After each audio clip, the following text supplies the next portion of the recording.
Pepe, laisse-moi évoquer ce que Donald Trump a dit à propos de sa dernière conversation avec les dirigeants européens. Bien sûr. De quoi s'agit-il, Pepe? Nous avons parlé avec la France, l'Allemagne et le Royaume-Uni. Tous de très bons dirigeants, de très bons amis à moi. Nous avons discuté de l'Ukraine en des termes assez fermes et nous verrons ce qu'il se passera. Je veux dire, nous attendons d'avoir certaines réponses avant d'aller de l'avant.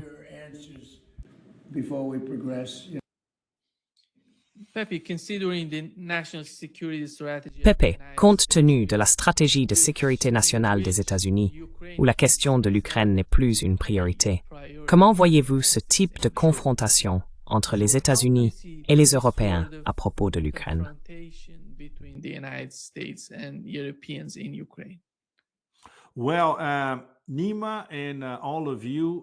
Eh bien, Nima, et vous tous, si vous n'êtes pas en Europe, vous n'avez aucune idée du nombre de crises cardiaques en série qui se produisent depuis une dizaine de jours dans l'axe bruxellois et dans les principales capitales. Londres, Paris, Rome aussi, ici tout près.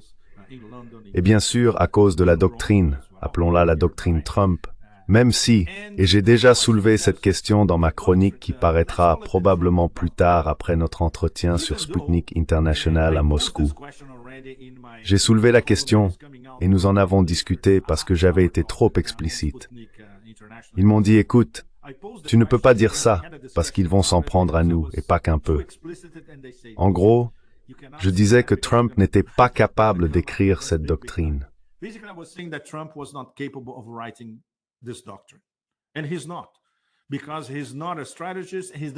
il ne l'est pas, parce qu'il n'est pas un stratège et qu'il ne lit rien.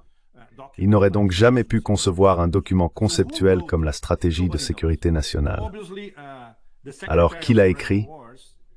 Personne ne le sait. De toute évidence, le secrétaire des guerres éternelles, Hegseth, n'est pas capable d'écrire un tel texte, sans parler de Marco Gusano Rubio, qui peine à situer le Myanmar sur une carte, ou même la Chine, d'ailleurs. Donc quelqu'un l'a écrit, et nous ne savons pas qui, ce qui constitue déjà un très très gros problème. Le deuxième point, encore plus intéressant, c'est l'humiliation totale de l'Europe. L'Europe a été reléguée, même pas à la table des mendiants adjacente à la grande table des puissants. L'Europe est comme une arrière-pensée ou une gêne pour la doctrine Trump.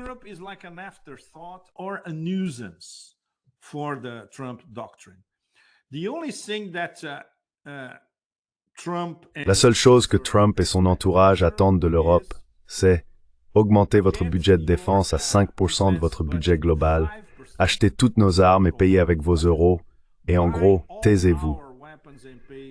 Et si vous voulez continuer vos guerres sans fin, c'est votre problème, pas le nôtre.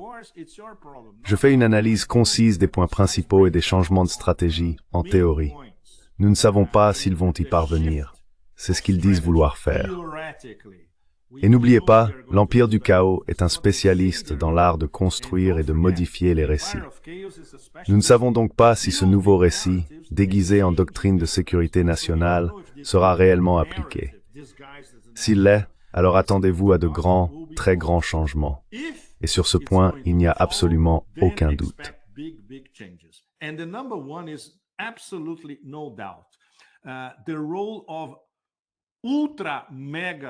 Le rôle de l'ultra-méga sous-vassal revient désormais à l'Union européenne et bien sûr à tous les partenaires européens de l'OTAN qui ne seront appréciés qu'en fonction de leur contribution financière à l'Alliance.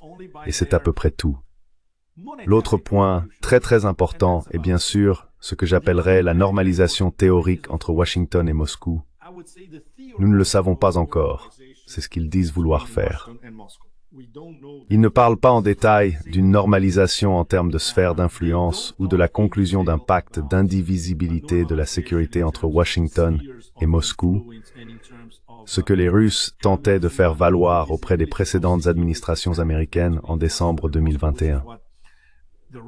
Et il n'y a pas eu de réponse.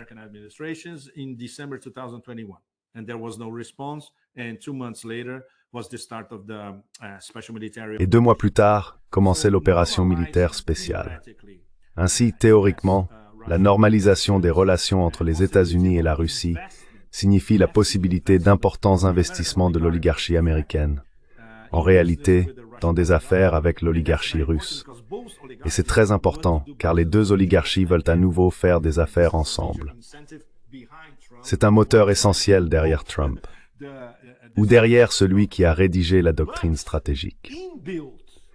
Mais dans cette doctrine, même dans son langage, dans sa terminologie, on trouve des indices laissant penser que ce n'est qu'une partie de la stratégie. L'autre partie consiste à utiliser, je dirais, des incitations pour amener l'oligarchie russe à commencer à s'aligner sur les intérêts américains ou sur les valeurs américaines, disons-le ainsi.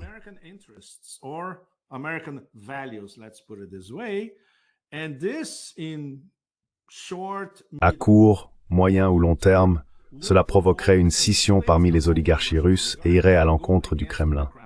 Évidemment, ils ne le disent pas en ces termes, mais c'est ainsi qu'il faut le comprendre. Et bien sûr, lorsqu'ils parlent de sécurité, cette terminologie inclut l'idée qu'ils peuvent utiliser la cybersécurité ou le cyberterrorisme pour provoquer des minorités dans l'espace post-soviétique, voire à l'intérieur même de la Russie, contre la Russie. En d'autres termes, des prêcheurs en ligne s'adressant aux Tadjiks, déjà expatriés en Russie ou prévoyant de s'y rendre. Et la Russie prend cela très au sérieux. Ils savent qu'il existe des cellules tadjiks salafistes, wahhabites, dites en ligne, opérant à l'intérieur et à l'extérieur de la Russie.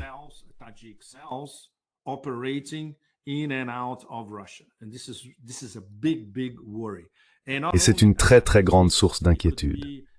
Et pas seulement les Tadjiks, cela pourrait être les Géorgiens, les Azerbaïdjanais, les Kazakhs. Les Russes doivent donc être très prudents, car les tentatives de déstabiliser la Russie, même sous forme de guerre hybride, vont se poursuivre, même avec cette soi-disant normalisation. Et le troisième point, c'est l'Amérique latine, NIMA.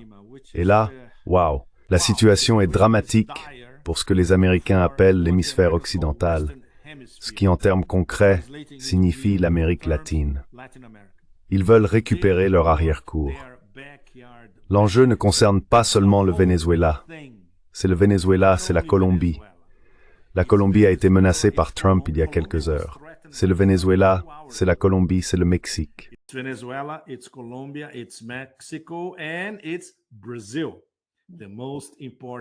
Et c'est le Brésil, la nation la plus importante d'Amérique latine, qui se trouve être membre des BRICS. Ainsi, la stratégie globale de l'administration Trump, qui est une guerre hybride contre les BRICS, ne change pas beaucoup, même avec cette soi-disant normalisation avec la Russie. Car tout dans la nouvelle stratégie de sécurité internationale qui vise la Chine, vise également le confinement de la Chine et de la Russie. Le plus important, probablement le point le plus crucial de toute la stratégie, c'est une tentative, pas très sophistiquée mais assez évidente si l'on lit entre les lignes, de provoquer une rupture entre la Russie et la Chine, ce qui est impossible.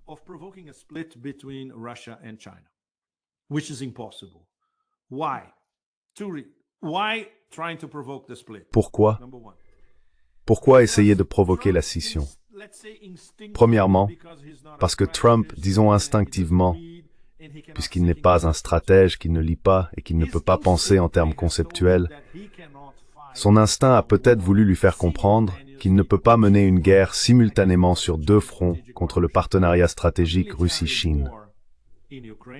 Une guerre militaire en Ukraine, déjà perdue d'ailleurs, et une guerre tarifaire, commerciale, technologique contre la Chine, que la Chine a tout pour gagner, même à court terme. Alors, quel est le plan B? Attaquer les nœuds considérés comme plus faibles. C'est là qu'intervient le Sud global.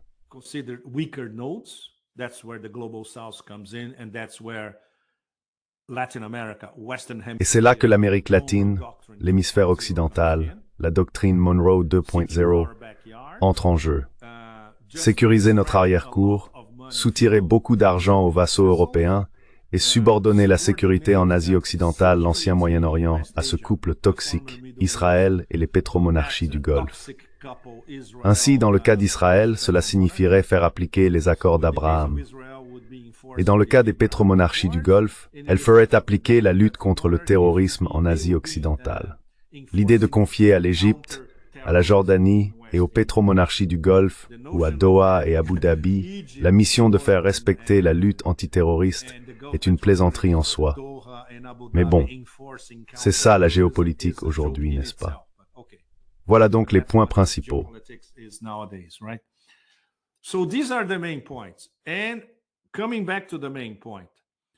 Et pour revenir au point principal, si vous ne pouvez pas mener une guerre frontale contre la Russie et la Chine, quelle est la meilleure option suivante? Revenir au manuel de l'Empire romain, diviser pour régner. Essayer de séparer la Russie de la Chine, de contenir la Chine et d'isoler la Russie par d'autres moyens. Et bien sûr, très important, tenter de faire exploser les BRICS de l'intérieur. Au cours des dernières heures, nous en avons eu la confirmation directe, Nima. Les États-Unis veulent dissoudre le G7 et créer quelque chose appelé le noyau 5, le C5. Selon l'administration Trump, le C5 serait composé des États-Unis, de la Russie, de la Chine, de l'Inde et du Japon. Qu'est-ce que c'est? Faire exploser les BRICS de l'intérieur. Aussi simple que cela. Blowing up BRICS from the inside. Simple as that. They would like to create a mechanism, a C5. Ils veulent créer un mécanisme, le C5, qui serait plus important que les BRICS, même s'il inclut 3 membres des BRICS. Ainsi, en formant le C5 et en plaçant les États-Unis et le Japon côte à côte pour contenir la Chine, ils essayent d'isoler la Russie de la Chine, et bien sûr de provoquer des divisions entre la Russie et l'Inde, ainsi qu'entre l'Inde et la Chine. Comme vous pouvez le voir, ce n'est pas une stratégie très intelligente, mais c'est tout ce que les Américains, l'administration Trump, ont pour le moment. Et il est assez clair ce qu'ils prévoient de faire. C'est une succession de tactiques de division et de domination. Une fois de plus, la guerre hybride contre les BRICS se poursuit, mais cette fois à un autre niveau. C'est comme dire, très bien, nous allons les diviser de l'intérieur et essayer d'en monter un contre l'autre. Très dangereux, c'est le moins qu'on puisse dire. Very, very dangerous, to say the least. La stratégie de sécurité nationale des États-Unis, tout le monde en parle, ainsi que des changements importants que l'on peut voir dans ce nouveau document. Quelle en est votre compréhension et quelle différence percevez-vous par rapport à la précédente de l'administration Biden?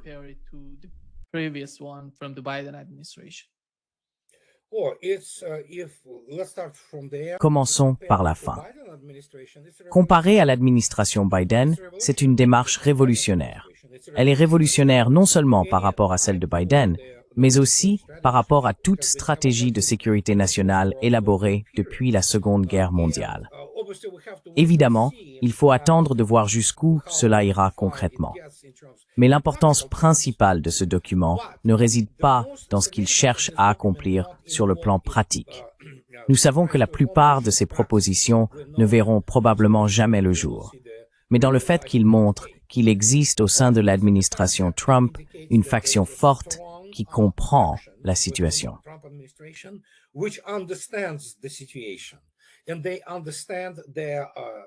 Et ils comprennent essentiellement le dilemme dans lequel se trouvent les États-Unis. C'est l'un des chapitres de ce qu'on appelle la version complète. Nous ne l'avons pas encore vu, mais plusieurs médias l'ont consulté.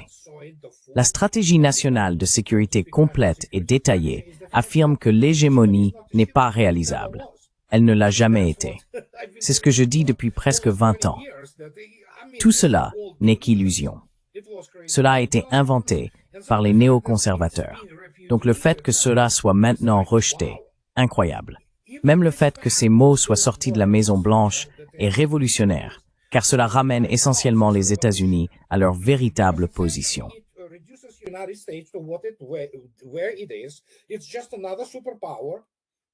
C'est juste une autre superpuissance qui, à un moment donné, a été grossièrement enjolivée, grossièrement exagérée. Enfin, du baratin, tu vois, surtout de la part des néoconservateurs et des interventionnistes libéraux. En réalité, ils sont tous des néoconservateurs. Et les États-Unis n'ont tout simplement pas les ressources pour faire ce qu'ils aimeraient faire. Évidemment, ils voudraient maintenant se concentrer sur l'hémisphère occidental, mais c'est une toute autre histoire. Mais le fait est que, je veux dire, il y a là-dedans des éléments révolutionnaires, comme la création d'une stabilité stratégique entre la Russie et les États-Unis et la coopération sur un certain nombre de questions. C'est du genre, waouh mec, c'est... Et bien sûr, c'est essentiellement un aveu que l'Europe, c'est fini. Les États-Unis sont simplement en train de se débarrasser de l'Europe parce que l'Europe n'a pas d'avenir.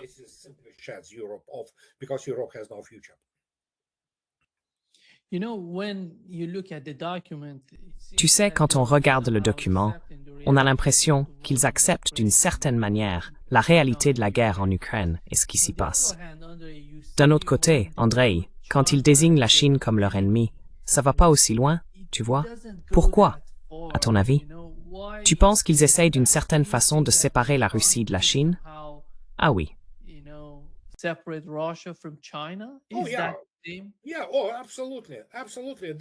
Oui, oh, absolument, absolument.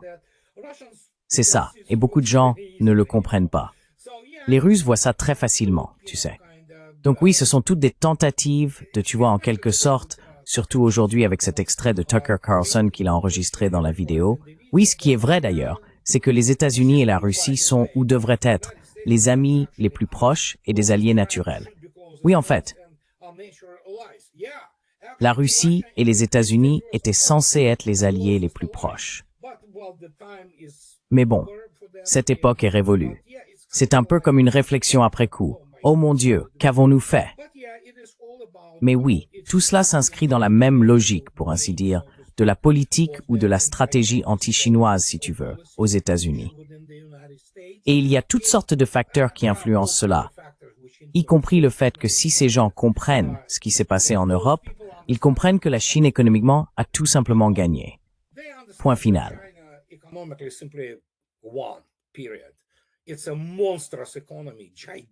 C'est une économie monstrueuse, gigantesque, la plus grande économie du monde de loin, et il n'y a rien qu'ils puissent faire.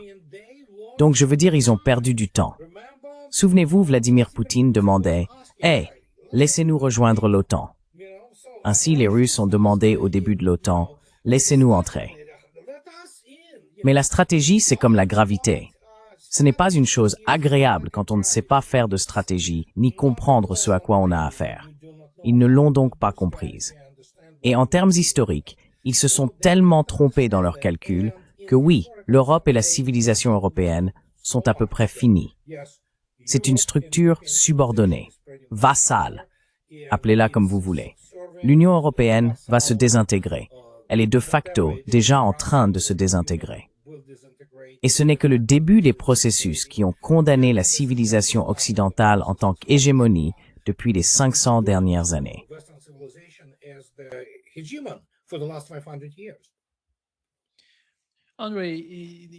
Andrei, tu vois encore dans le document la politique du jeu à somme nulle. Bien sûr, c'est la manière américaine. Mais ce n'est pas la politique de la Russie ou de la Chine. Non, c'est un partenariat. Il y a un terrain d'entente.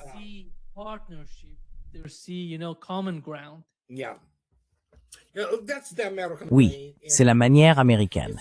Et il faudra un certain temps pour se défaire de l'idée que, d'une manière ou d'une autre, les États-Unis peuvent dicter des conditions qu'ils ne sont tout simplement pas en mesure d'imposer. Ils n'en ont ni les ressources, ni la capacité.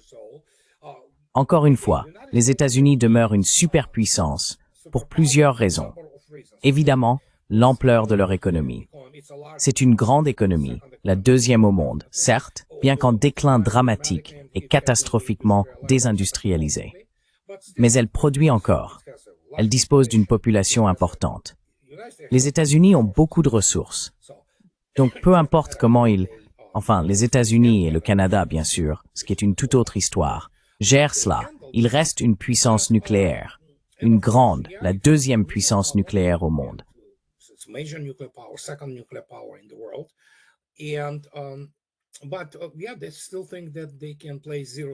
Oui, ils pensent encore pouvoir jouer à un jeu à somme nulle. Ils ne le peuvent pas, et en réalité, ils ne l'ont jamais pu. Même le chapitre qui dit que l'hégémonie est inatteignable, eh bien, comment dire? Partons de là. Nous pouvons construire à partir de ce point, tu sais, avancer vers quelque chose de positif. C'est encore une vieille habitude américaine, se voir comme la nation prééminente, la plus grande de l'histoire. Mais la réalité, c'est que les États-Unis doivent s'accommoder du fait qu'ils ne sont qu'une autre grande puissance.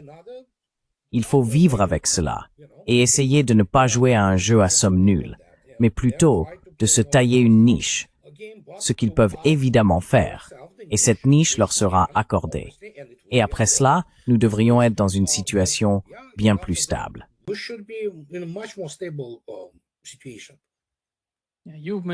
Vous avez mentionné qu'après la compte de ce document, l'Europe semble être dans une sorte de panique. C'est un choc, oui, ils sont choqués. Et voici ce qu'a dit le secrétaire général de l'OTAN. Cela montre vraiment la panique d'ailleurs.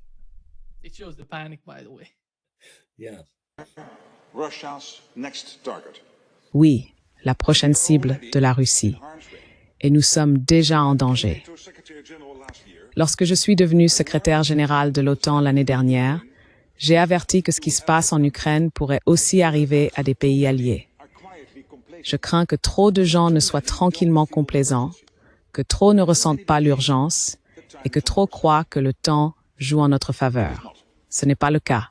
Le moment d'agir, c'est maintenant. Le conflit est à notre porte. La Russie a ramené la guerre en Europe et nous devons être prêts à affronter l'ampleur d'une guerre que nos grands-parents et arrière-grands-parents ont endurée. Imaginez cela, un conflit atteignant chaque foyer.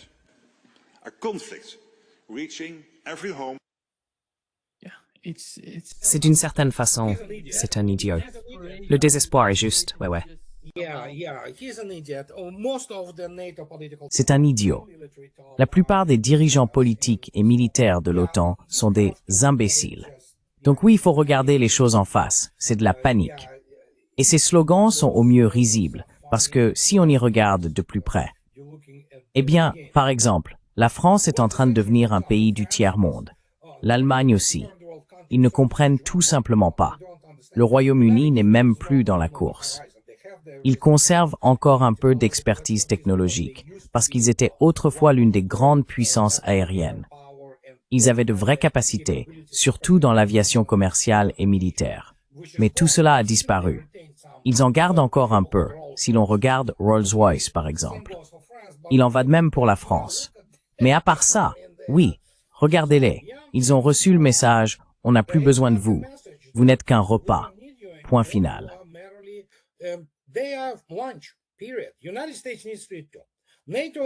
Les États-Unis doivent aussi manger. L'OTAN, c'est les États-Unis. Point final. Lord Ismay, évidemment, était britannique. Les Britanniques adorent toutes sortes de figures de style. Mais il avait parfaitement raison lorsqu'il a dit que l'OTAN avait été créée pour garder les Américains à l'intérieur, les Allemands sous contrôle et les Russes à l'extérieur. Donc, même si le problème leur appartient désormais, les Russes ne veulent pas de l'Europe. C'est ce qu'ils ne comprennent pas. L'idée même que l'armée russe, par exemple, aille nettoyer leurs paris puants, vous savez, des rats et des toilettes, avec le corps du génie russe sur place, c'est terrifiant pour les Russes. Alors qu'ils vivent dans les égouts et qu'on en finisse.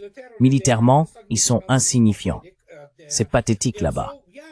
Et oui, parce qu'évidemment, l'OTAN, c'est les États-Unis, ça l'a toujours été. Et maintenant que les États-Unis disent « Allez vous faire voir, achetez-nous des armes », très bien, vivons avec ça.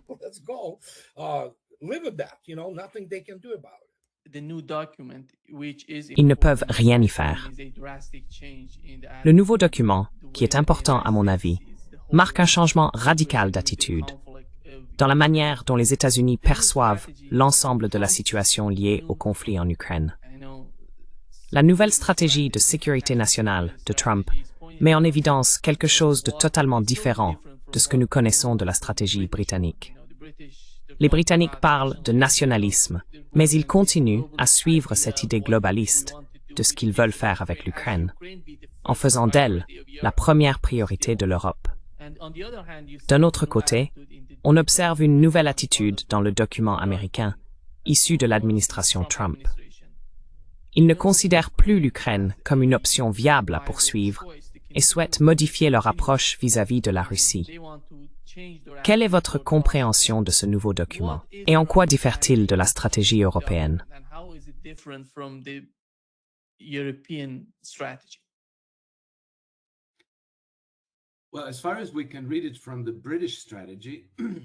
Eh bien, d'après ce que l'on peut lire dans la stratégie britannique, c'est la même chose que toujours. C'est une politique mondialiste joliment présentée, engagée envers l'Ukraine. Ils ne se soucient pas de l'Ukraine. Ils l'ont instrumentalisée comme un outil contre la Russie. C'est cela qu'ils ne peuvent pas abandonner. Ils restent attachés au changement de régime et au démantèlement de la Russie, à sa balkanisation, pour éliminer un rival puissant dans leur quête d'établir ou de rétablir une hégémonie sur le continent eurasien. C'est la même stratégie macindérienne qui remonte à plus d'un siècle. La stratégie de sécurité nationale des États-Unis pour cette année, en revanche, marque un virage net par rapport au statu quo, car jusqu'à présent, les États-Unis adhéraient complètement à la même stratégie mondialiste que le reste de l'Europe. Leurs alliés descendent.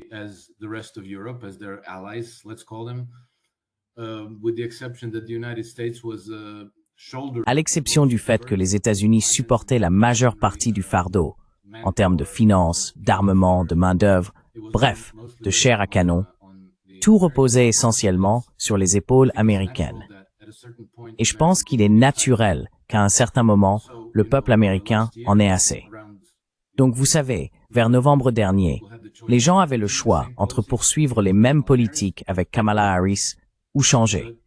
Et la seule alternative, c'était Trump. Ils ont donc élu Trump. Et jusqu'à présent, Trump, avec son style imprévisible, disons vulgaire sur les bords, tient en réalité ses promesses. Et je pense que ce document sur la stratégie de sécurité nationale qui vient d'être publié marque pratiquement le début d'une guerre froide entre les États-Unis et l'Europe.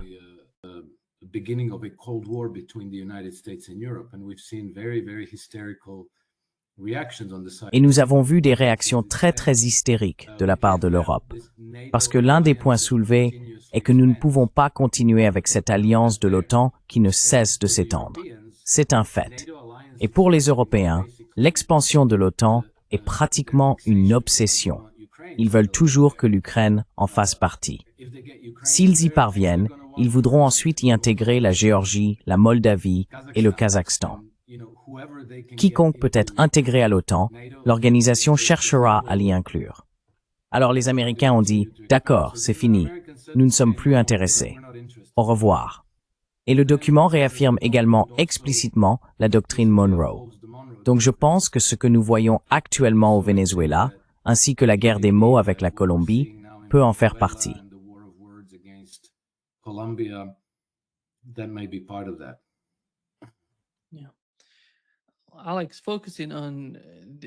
Alex, en se concentrant sur la situation en Europe, nous savons qu'il y a eu une réunion au Royaume-Uni et il semble qu'ils en soient sortis avec une contre-proposition à celle que les États-Unis ont présentée. Jusqu'où l'Europe irait-elle contre les États-Unis à propos de l'Ukraine? Sont-ils en train d'atteindre un point de rupture? Est-il durable pour l'Europe de continuer ainsi? Tu veux dire contre les États-Unis? Oui, parce qu'ils vont présenter une contre-proposition, puisqu'ils ne sont pas d'accord avec ce que l'administration Trump a mis dans ce document. Ils veulent autre chose. Tu sais, c'est incroyable. Zelensky dit qu'il ne peut accepter aucune concession territoriale. C'est le noyau dur, la base des négociations.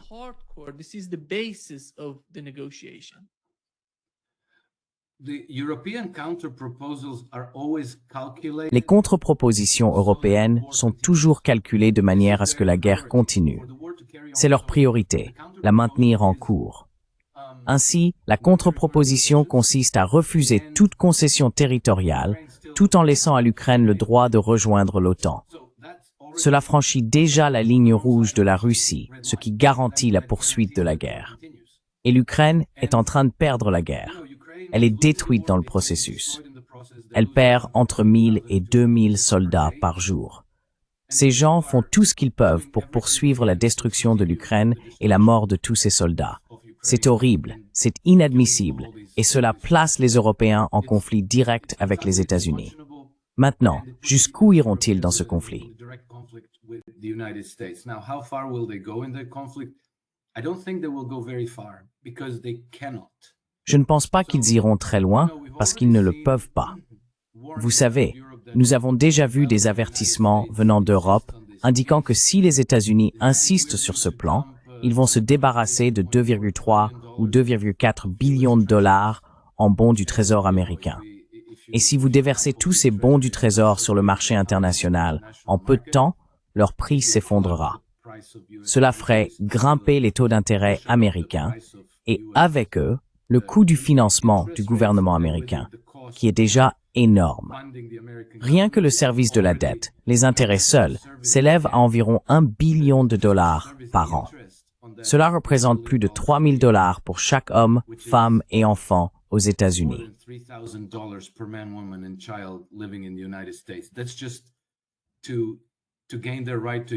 C'est simplement pour obtenir leur droit d'exister aux yeux des détenteurs d'obligations. Et maintenant, vous pousseriez tout cela beaucoup plus haut, ce qui aggraverait probablement l'inflation aux États-Unis et mettrait en péril la croissance économique. Donc un coup très dur, potentiellement très douloureux pour les États-Unis.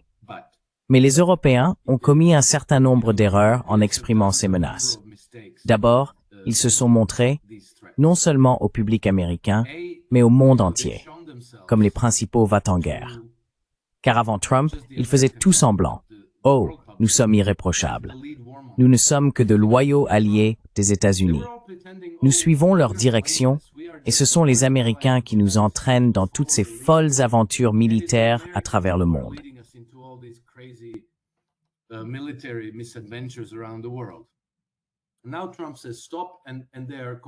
Et maintenant, Trump dit « stop » et ils perdent complètement la tête. Ils veulent que la guerre continue et ils font tout, y compris menacer les États-Unis, pour les pousser à abandonner les négociations de paix. Mais tu sais, le plus stupide dans tout ça, c'est qu'ils se sont désignés eux-mêmes, aux yeux du public américain, comme l'ennemi, en fait, et comme les principaux va-t-en-guerre. Donc maintenant, c'est clair et indéniable. Mais ce qu'ils ne semblent pas comprendre, c'est qu'ils menacent une puissance qui a une manière bien plus grande de leur rendre l'appareil.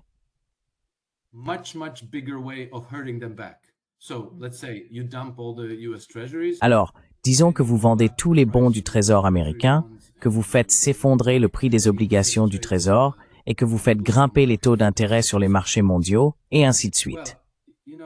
Eh bien, vous savez, les Européens ont besoin de dollars américains, car c'est encore la principale monnaie de règlement du commerce mondial. Donc si vous voulez importer du pétrole, du gaz, du charbon, du café, peu importe ce que vous achetez sur les marchés internationaux, il vous faut des dollars américains. Et pour obtenir ces dollars, il faut les acquérir. Les banques européennes ont déjà de sérieux problèmes de liquidité en dollars. C'est pour cette raison que la Réserve fédérale a mis en place des lignes de swap de liquidité avec les banques européennes afin que, si elles manquent de dollars, elles puissent puiser dans ces lignes auprès de la Fed. Mais la Fed pourrait couper cela du jour au lendemain. Et alors, plus de dollars américains. Ça pourrait paralyser complètement le commerce international européen.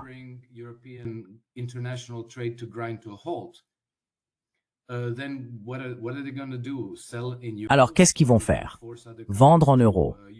Vont-ils forcer les autres pays à utiliser l'euro comme monnaie de règlement commercial? Ils vont dire « Non, payez-nous en or ou payez-nous dans notre monnaie ». Et cela va faire s'effondrer l'euro. Cela pourrait faire grimper les taux d'intérêt en Europe. En gros, ce serait un effet boomerang. Mais vous lancez un boomerang de force 1 et vous recevez un boomerang de force 5 en pleine figure. Et puis, vous savez, Trump cherche déjà n'importe quel prétexte pour augmenter les droits de douane sur ses partenaires commerciaux. Depuis le début de l'administration Trump, les gens autour de lui ont traité les Européens avec une certaine dose d'irritation. Et maintenant, cela leur donne la justification pour dire « Vous savez quoi? Qu'est-ce qu'on avait dit? 15% de droits de douane? Non. Attendez, 500%. Qu'en dites-vous? »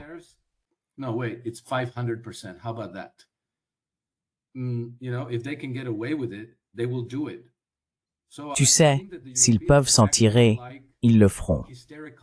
Je pense que les Européens se comportent comme des hystériques.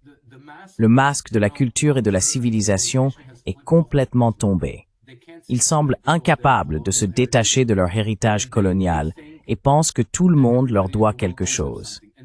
Ils croient que les États-Unis leur sont redevables, qu'ils doivent sans cesse faire le sale boulot et porter les charges lourdes à leurs propres frais, à cause de nos valeurs communes, parce que nous sommes si gentils. Nous sommes le jardin. Partout ailleurs, c'est la jungle. C'est cet état d'esprit, pas forcément celui de l'Européen ordinaire dans la rue, qui est lui aussi de plus en plus opprimé jusqu'à la rupture, mais celui de l'establishment dirigeant à Bruxelles, Paris, Berlin, Londres et ainsi de suite.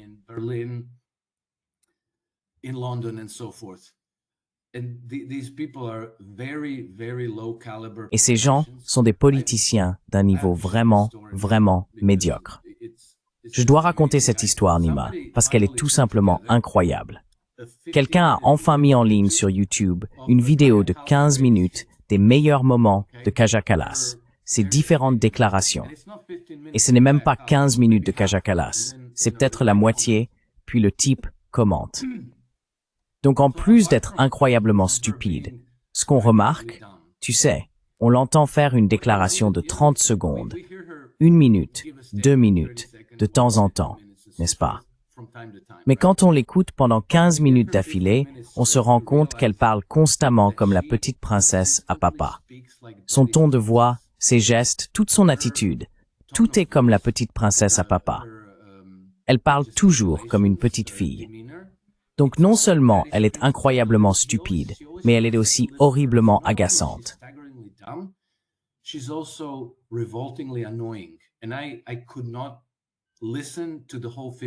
Et je n'ai pas pu écouter les 15 minutes entières de cette vidéo, car elle est devenue insupportable.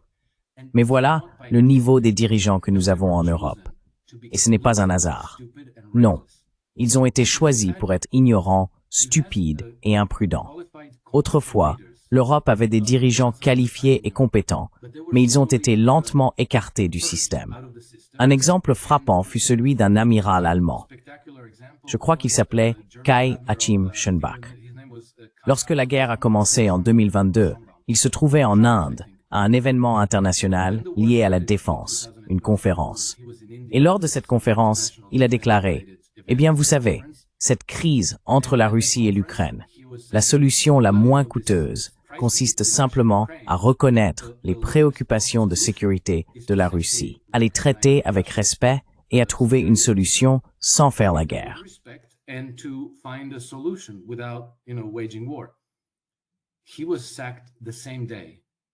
Il a été renvoyé le même jour. Il a essayé de s'excuser, de retirer ses propos, mais c'était trop tard. Ils avaient besoin d'un pantin sans cervelle, d'un idiot, d'un apparatchik. Quelqu'un qui, lorsqu'on lui dit « Pars en guerre contre la Russie », répond « Hey, hey, monsieur, en guerre contre la Russie ». Dites-lui de dire au peuple qu'il doit sacrifier ses enfants. Hey, hey, monsieur. Et ensuite, vous savez, le type va dire au public français qu'il doit sacrifier ses enfants. Voilà qui dirige l'Europe aujourd'hui. C'est la réalité. Le bon côté de tout cela, c'est que ces poids-plumes sont confrontés à des dirigeants très compétents et très professionnels en Russie, en Chine et aux États-Unis.